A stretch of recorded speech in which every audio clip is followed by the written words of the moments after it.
to us from John comes to us from San Antonio, Texas now, but is originally from Hamilton, Ontario. The Big Book tells us the spiritual life is not a theory; it's a way of life. And John has helped me learn how to put this into practice in my daily life.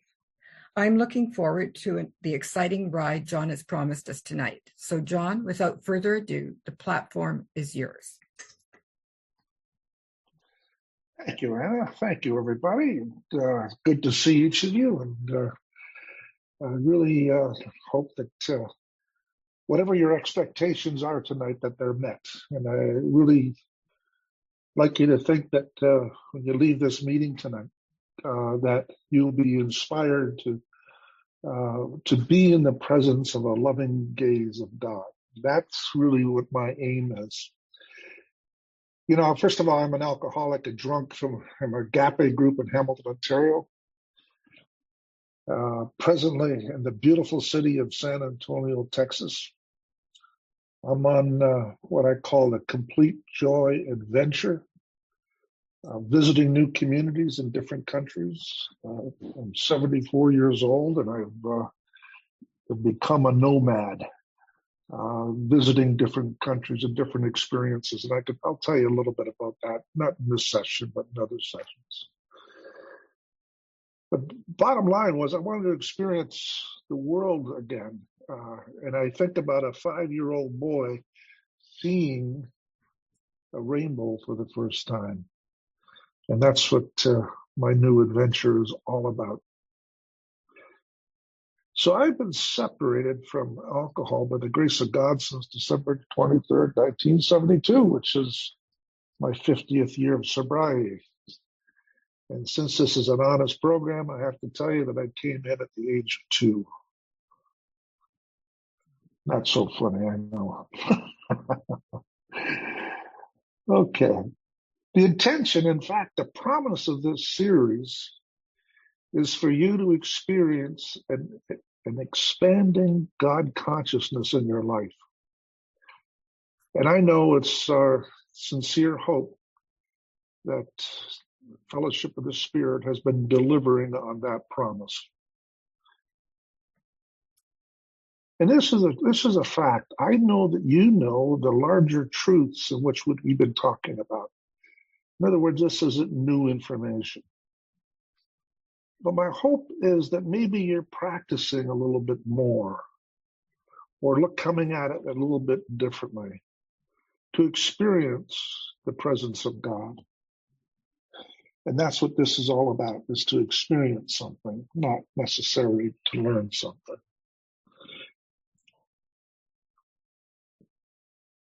You know, in my professional life and indeed my service in AA, what we fail to recognize sometimes is that practice is what's important, not simply learning or knowing something. And it's in the practice that we open up a whole new life and we begin to understand at a deeper level. You know, it's wonderful to learn something and to know something and to begin to understand something. Each of us in our own way have desires to do that. And we trust our ability to really take on new learning and new ideas in the Big Book and other materials so that we would get to know something. However, that's not really truly understanding something. It only comes in practice. So this isn't to point fingers at anybody. It's just something that I realized over my lifetime, that I was conditioned to listen, to learn, and to regurgitate what I knew so that I could become a good student. But when you're an adult, you learn differently for different reasons. When you examine it, you learn to do something different, to be something different. And tonight is a great example of how we can practice something that will change your life. I can guarantee it. There's something powerful and mystical about the experience of meditation.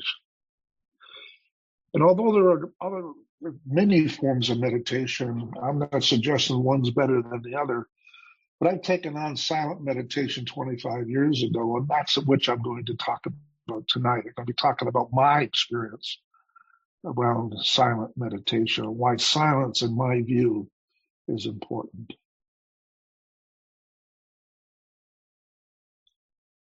So if you're hoping, and you're the kind of person that gets attracted to new information, chasing the next new book, maybe getting a new sponsor, maybe going to different meetings, maybe listening to that recording, and somehow or another, the next thing looks like the best thing, I'll ask you to consider to stop tonight. Consider, stop chasing that brass ring, just for tonight. And know that you're in a perfect place to experience God's presence. Whether what you know or what you don't know, or how long you've been sober, or what other addictions that you may have. Tonight is about being available. This is session 5 of an 8 series. And the first 4 that we're now walking out of the woods, by the way, we're no longer walking in it, we're walking out of it. And what we've been talking about is simple things, foundational truths in AA. We're talking about powerlessness. We're talking about beliefs. We're talking about making a decision to turn our will and our life over to the care of God. We're talking about cleaning up our past. We're talking about the false self versus the true self. We're talking about the defects of character and lies and gives rise to in the false self and not the true self. See, the false self gets hurt, gets angry, gets upset. The true self is not defended or offended. It is whole and pure. And I like to think meditation is the channel downward to that experience. Downward in a sense of the spirituality of descent, where you're not required to know something. You're just required to surrender and to let go and to allow. These are words that are big words. We know them very well. We often repeat them. And then we move on to the next thing. Next new book, perhaps. Yet in these words of surrendering and powerlessness and letting go and abandoning can be in itself a lifelong experience. See, in my view, there's 2 things that we do in life. One is that we play God, or we avoid God. And in meditation, it's about letting go of this notion, this illusion that we can play God, that we have the power to change, we have the power to fix, we have the power to do things that we have no control over. And meditation is a deliberate an act of letting go of all that. It's being in the presence.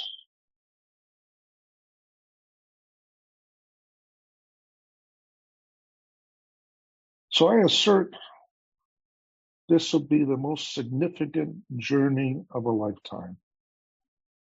Now, you may be already meditated, and you may already be a mature meditator. And in meditation, there are no boundaries. There's just an expanse. There are no limits. We can always grow and deepen our meditative experience. So allow yourself tonight to experience God in His presence. Let's go on beyond tonight, beyond the transactional prayers that sometimes we reduce our relationship with God.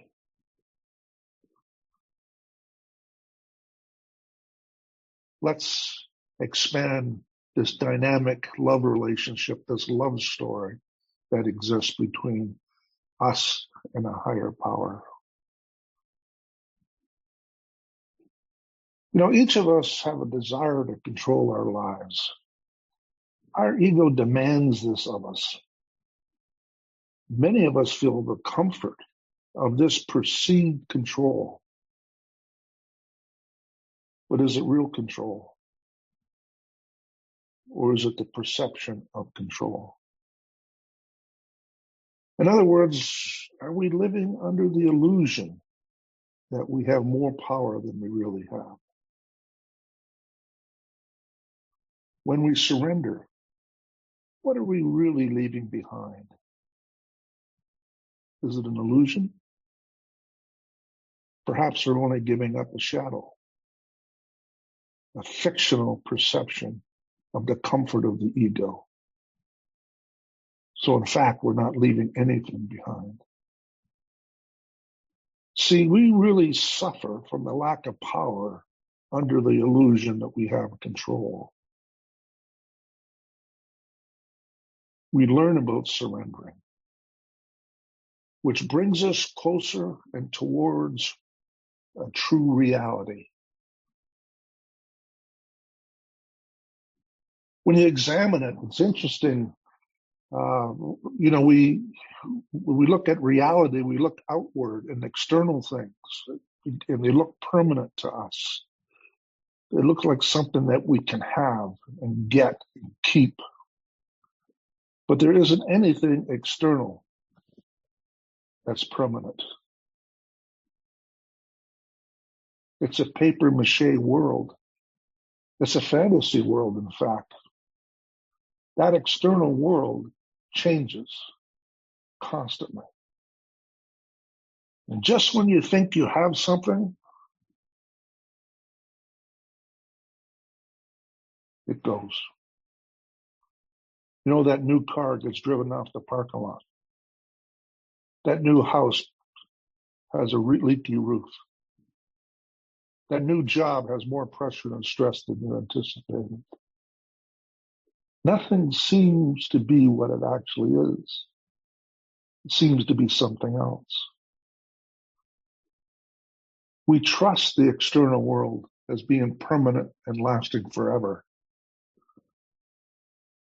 But another look, another longer look, a look through history, we come to realize this is all just temporary. And we put our trust in the sense that the external world is real and it isn't temporary. But meditation is very different. We go internal. We go internal to see the eternal, something that is permanent. We open up to a love relationship of a creator.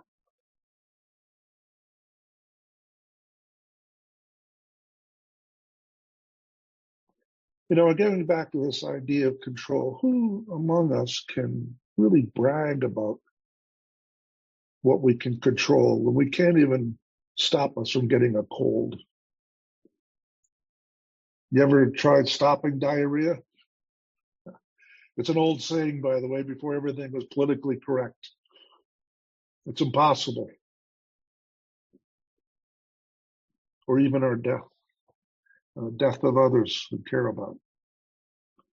We can't control our bosses, our neighbors, our communities. And do we even do a good job at controlling ourselves?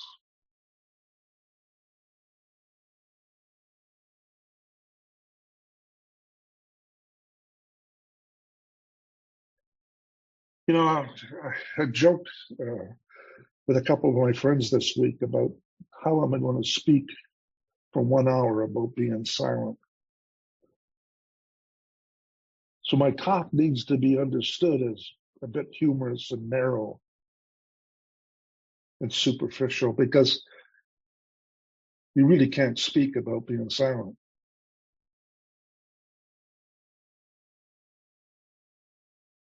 But I'm sure if you got on here and I was to remain silent for 60 minutes, I know that Fellowship of the Spirit wouldn't appreciate that.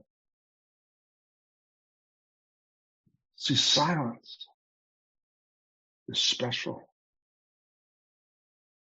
You know, we're great talkers. We need to be heard, understood. We talk and we talk and we talk more. Sometimes we're uncomfortable with a moment of silence.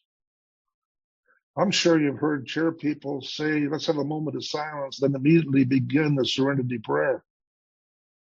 You know, it reminds me about how quickly when I'm stopped at a stoplight and the light turns green and the car behind me honks the horn for me to get moving.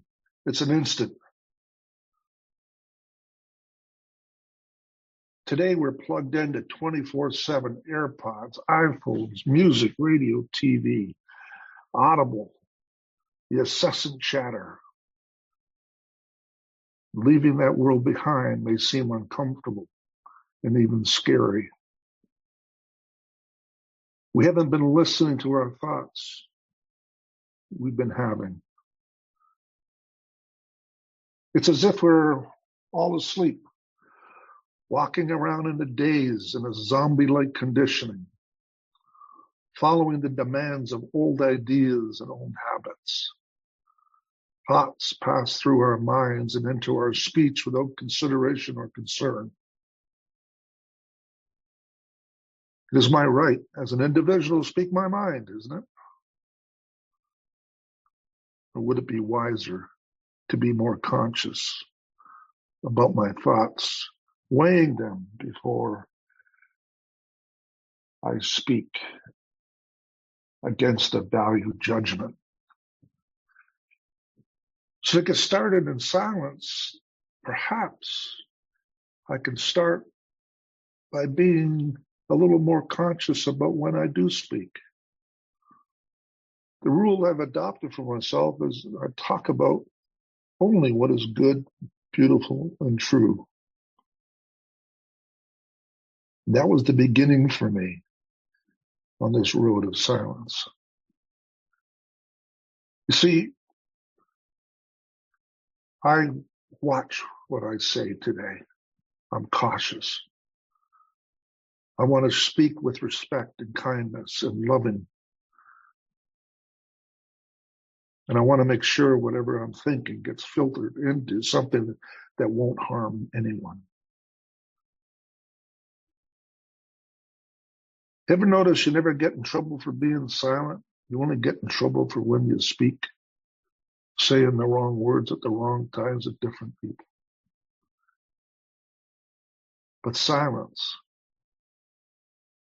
can never get in trouble. So as I started to listen and be cautious in what I was speaking, this became an interesting transition for me. I got interested in my fellows, what's important to them. Practice empathetic and active listening. Learning to be understand rather than be understood. A change was afoot in me. And how did this change take place? What happened? What was the first cause or the motivation to start to recognize the other? See, I learned that God's first language was silence. And my first language was to be heard. You know, the Spirit led me to an introductory talk on a meditation given by a Benedictine monk under the guidance of Father John Main, who is an author and a priest. I was 24 years sober. And I came to a point in my life, which I today call, is that all there is phase. And I wasn't meditating. So a combination of reading all the material I could get my hands on, see, still needed the perception of control. And I co-created a meditation AA group some 25 years ago. And I began to take silence to heart. I was 24 years sober and I wasn't meditating. And I admire the younger people with shorter sobriety that's taking on meditation. It's an example of how the Spirit is working within our community. So I'm 24 years sober. Is that all there is phase? And I began to meditate. Now, meditation, one might think, and I used to think this way, that I had to be disciplined enough to meditate. And I want you to hear in that statement the self-centeredness, the control that I was exerting on myself rather than being invited to be meditating. You see, I thought it was me that had to do this. And of course, you know what happened? I had the intention of meditating and I wouldn't meditate because, as I heard myself say, I wasn't disciplined enough. See, still trying to play God, still trying to exert my control. Although this time it's for a good purpose, but the result was the same. Some days I would, most days I wouldn't. Very sporadic. But I come to realize that my willpower in this sense is like a muscle. It gets tired. And that if I'm just trying to do it on my own willpower, I can never accomplish what it is I wanted to accomplish. So I started understanding this idea of me having an inherent desire to control, playing God. And as I began to meditate in this journey, I began to see how I was being invited to meditate. This God of mine was unrelenting, inviting me to come and see. Come and see. An invitation to come and see. But what did I have to do? I had to fill my mind with books. I had to tell you everything there was about meditation so I could impress you. I could tell you how to meditate because I read many books on meditation. Because that's how I operated. But I couldn't share the experience with you because I wasn't experiencing meditation. Oh, I had the head knowledge, but I didn't have the experience because I'm trying to do it on my own. Does any of this sound familiar to you? I was given enough grace to realize that if I tried to meditate on my own, I probably wouldn't be successful. And that's the reason I started a meditation group. Because I had a like-minded group of people, a small group of people that wanted to meditate themselves. And I knew if I would show up, they knew that I was the co-creator of this group, that I would conform to meditation because of their expectation. And it worked.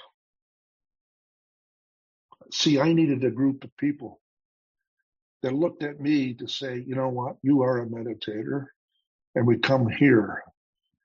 I had to pick up my game. Slowly, I began to meditate every day, twice a day. So what does it take? This is so simple. What does it take to begin meditation? Well, all it takes is a minute to get started. And we're going to go through somewhat of a method later on. But what I want you to get is it doesn't take much. It doesn't take effort. You're sitting, you're surrendering, you're letting go, and you're giving up playing God and allow God to be God and for me to be me. Very simple. You know, a lot of books have been written about meditation, friends, but I can tell you it's as simple as that. It's a practice. It's a natural practice. You can't screw this up, in other words. You don't have to ask yourself, am I doing this right? The Spirit is leading you in doing it right. This practice started changing everything about the way I thought about my life. Changed everything. You know, we AAs, we talk about this idea that either God is everything or he's nothing. Two extreme ideas. He's everything or he's nothing. And sometimes, if you're like me, you repeat that phrase to look smart. Oh, God is either everything or he's nothing. But what are the implications of that? What is it when we say to ourselves that God is everything? What does that mean? How does that look? What does it sound like every day in the speech or the talk I have with other people? Do I see God sometimes and not other times? Of course. Am I looking for God during the day? Am I noticing the miracles in which God is presenting, the gifts he's presenting me each and every day of my life? Am I noticing? Is God everything or he's nothing? Non nisi te domine was a Latin phrase. Non nisi te domine. Nothing but you, Lord. St. Thomas Aquinas. 1225. So in the Middle Ages, this doctor of the church was praying the same thing in which is written in the big book, that God is everything. Nothing but you, Lord. Non nisi te domine. Do I have that experience, that God consciousness, that nothing I want but you?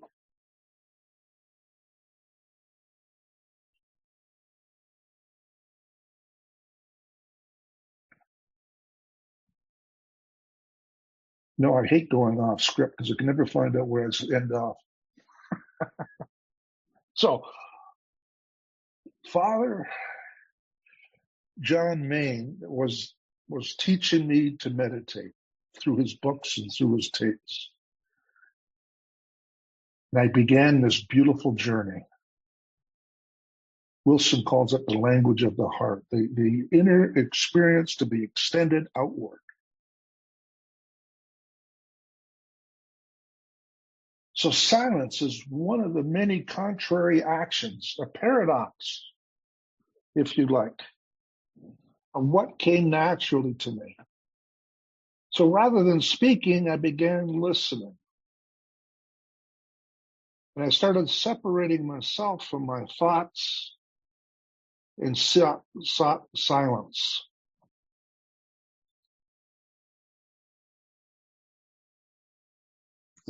I always thought about speaking rather than listening, correcting rather than being silent. I had to tell you what I knew.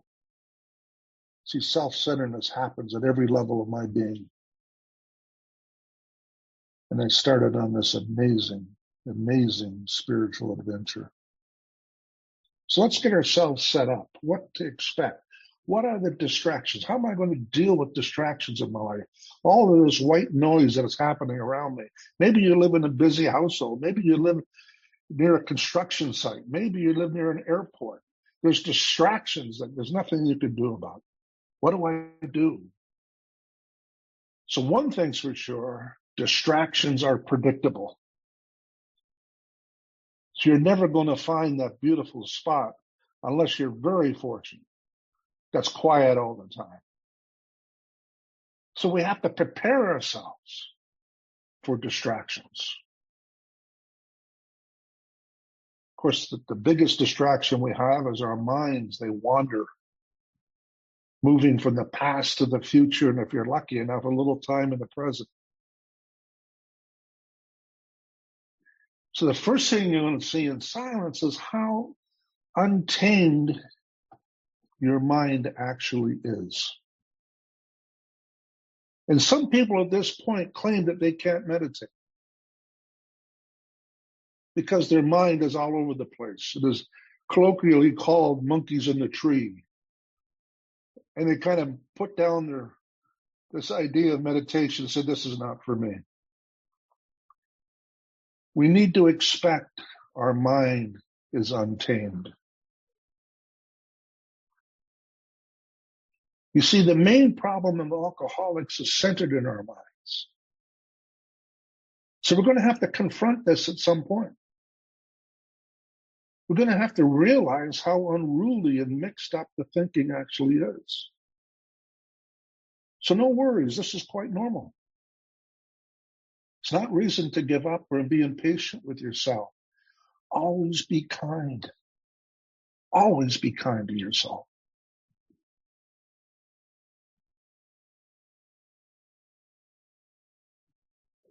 You may get frustrated or concerned about doing this right. There's a perfectionism that comes forth. No worries, you can't screw it up. Drop this idea of being perfect. Try not to judge. And think of it as a violent mental act. Judging. Comparing. Looking for results. This is what the mind does. That's what the brain does. It's looking for confirmation. It's looking for conclusions. It's looking to make decisions. It's looking for outcomes. It's looking for expectations. This is what the mind does. And when you begin to see that, you begin to see how the mind cannot be trusted on its own.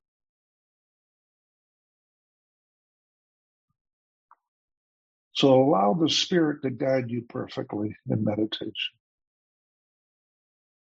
Allow. Now in meditation, we're about to lift the manhole cover off our unconscious mind. The place of our mind where we have absolutely no control over is in our unconscious.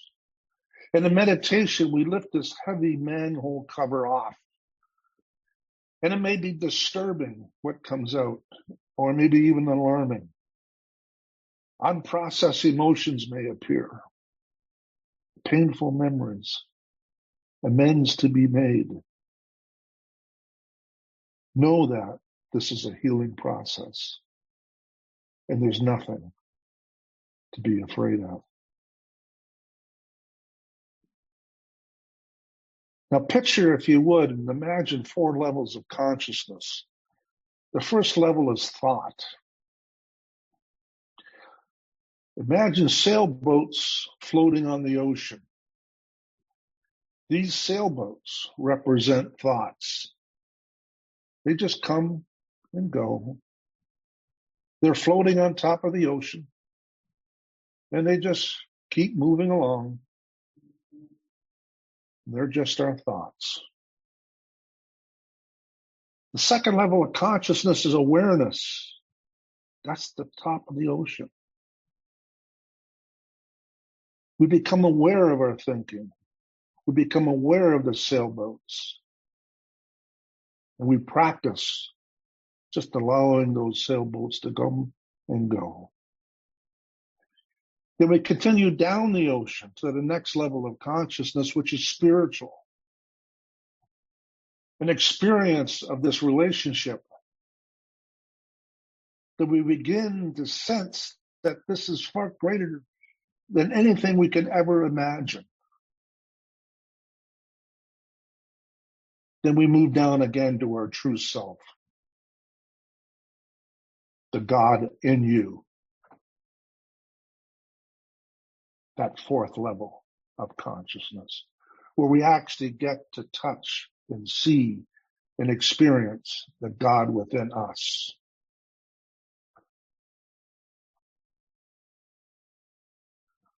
So meditation is always about the development of the relationship with God, inspired by the Spirit. And we rest in God's divine presence.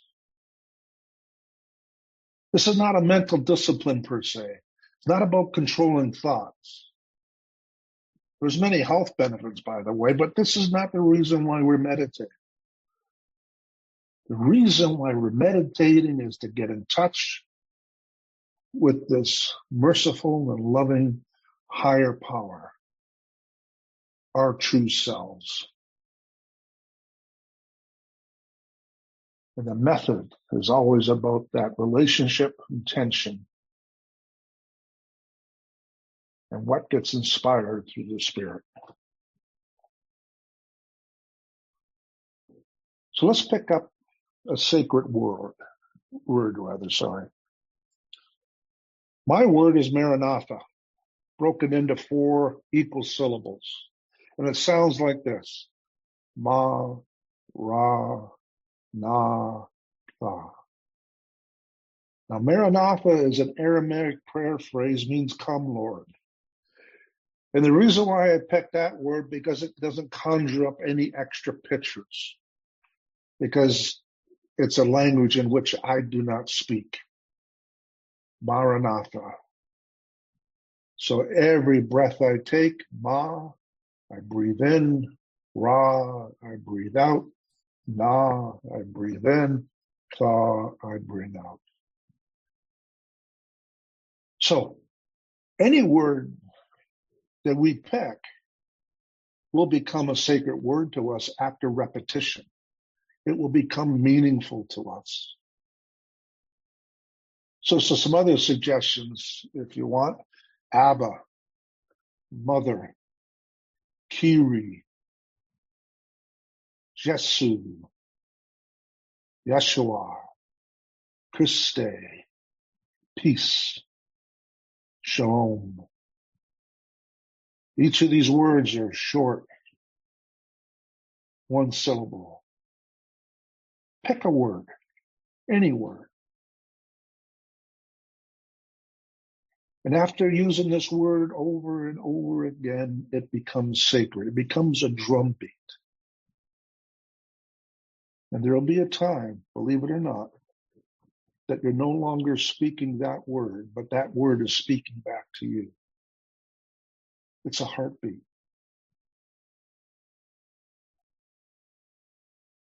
So here's some of the method. You sit down in a relaxed but good posture, position. You sit upright or be in a squatty yoga position.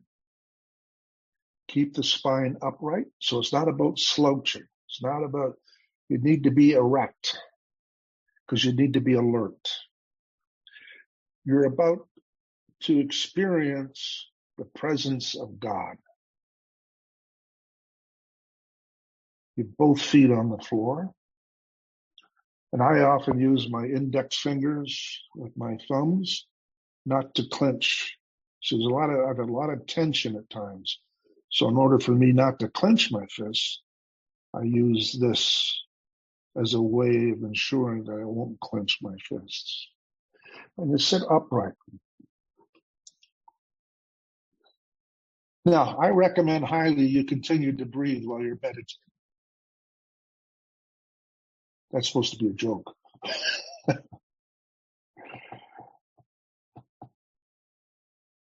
Everything we do in meditation is sacred and spirit-driven.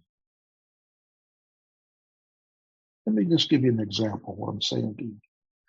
In the Hebrew tradition, this is 300 BC. Imagine 300 BC. They would never name their God. For them, naming meant that they understood and know what they were named or what they were naming. So they never named God. The word they associated with God was Yahweh, an ancient word that has lasted over the millennia when other words have fallen into obscurity. A word closely represents the holy breath. Now, I heard a Jewish teacher that although this word could not be spoken, would associate it with his holy breath. Yahweh. Yahweh. So what happens in that experience is that because we're not entitled to our next breath, that we've been given a sacred gift from God, we're starting to pay attention what it's like to be alive, what it's like to take our next breath. Yahweh. And the people's journey over the millennium have used this expression to pay attention to their breath. In meditation, we do that. We pay attention to our breath. Now, by doing that, I have to tell you what happens. We automatically lock into the present moment. When you're focusing on your breath, you're present. And the only place we can ever meet God is in the present moment. We'll never meet him in the past because the past doesn't exist. And we can't meet him in the future because it hasn't happened yet. The only place we can meet God is in this present moment. And the way for us to be present, automatically and quickly, is pay attention to the breath. Yahweh. Pay attention to the breath.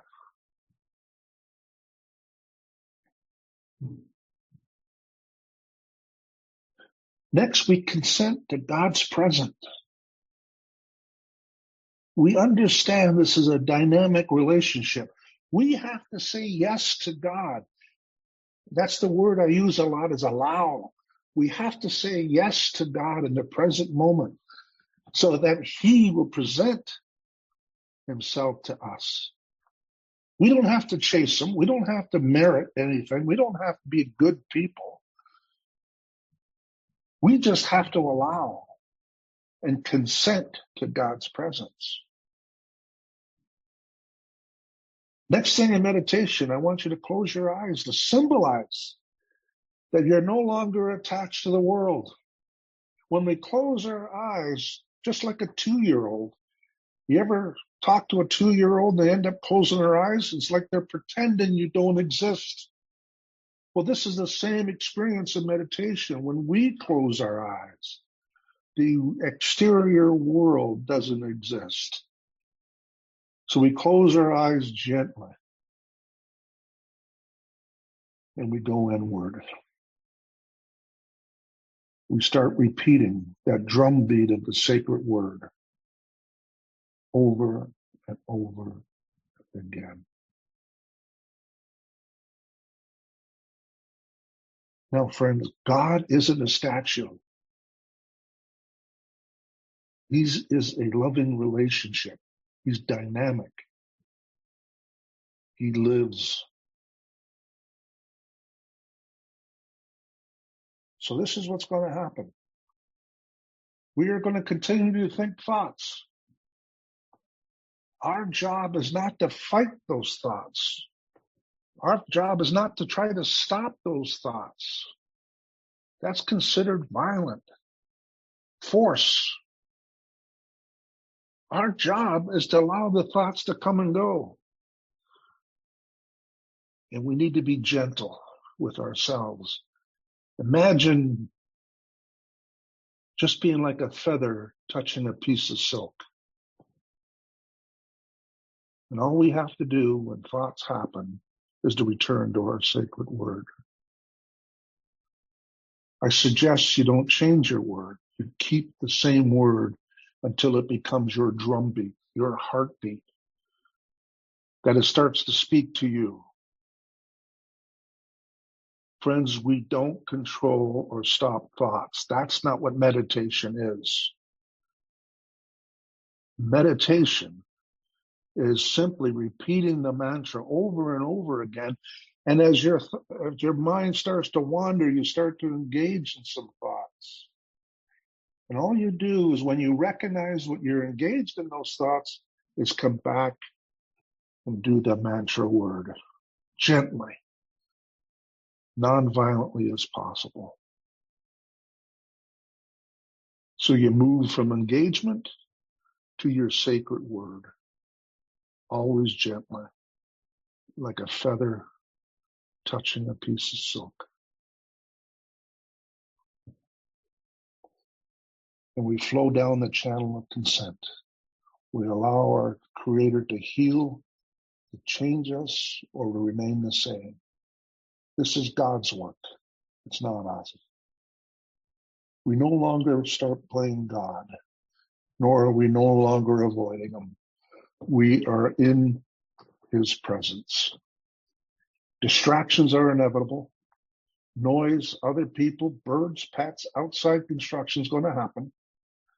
And as soon as you realize you were distracted, without any personal judgment or self-criticism, simply go back to the sacred word. Don't resist thoughts. Allow the thoughts to be like a banner going across your mental stream, just like those sailboats. Just allow them to go.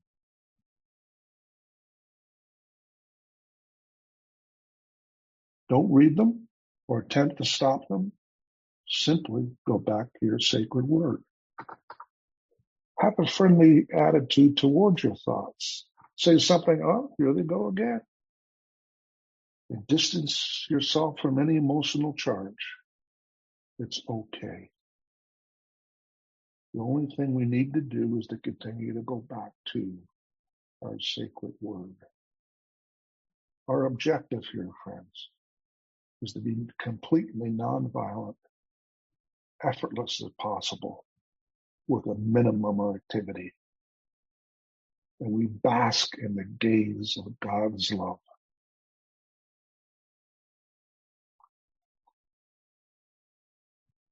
So, just to wrap this conversation up,